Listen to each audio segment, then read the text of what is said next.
শোনো শোনো, একটা গরু আর একটা গাধার কিরকম অদ্ভুত একটা কাহিনী শোনাবো, বিশ্বাসই করতে পারবে না।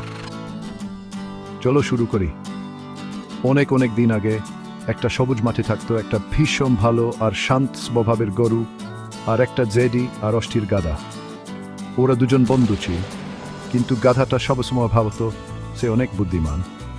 একদিন ওদের মালিক ওদেরকে অনেক দূরের একটা জঙ্গলে পাঠালো গাছ খেতে।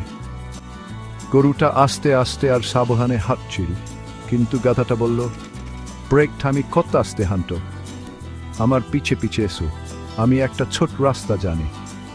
গরুটা বলল, আমি বরং নিরাপদে থাকতে চাই, তাড়াহুড়ো করলে বিপদ হতে পারে।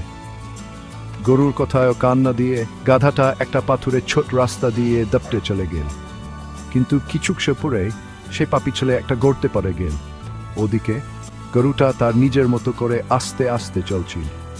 কিছুক্ষণ পর সে গাধার চিৎকার শুনতে পেল। গরুটা দাবড়ে গিয়ে অনেক কষ্ট করে গাধাটাকে গর্ত থেকে উঠিয়ে আনলো। লজ্জায় গাধাটা বলল, ব্রেক টাইম, পয়েন্ট 5, আমি ভুল করেছি, তোমার ঢাল্লো আর বুদ্ধি ঠিক ছিল, আমি তাড়াহুড়ো করে ভুল পথে গিয়েছিলাম। গরুটা মুচকি হেসে বলল, ব্রেক টাইম, তুমি যদি কিছু শিখে থাকো তাহলে সেটাই সবচেয়ে বড় সাফল্য। সেই দিন থেকে গাধাটা বুঝতে পারলো এ তাড়াহুড়ো আর অহংকার বিপদ ডেকে আনে, আর ধর্ম আর বুদ্ধি আসল সাফল্যের চাবিকাঠি।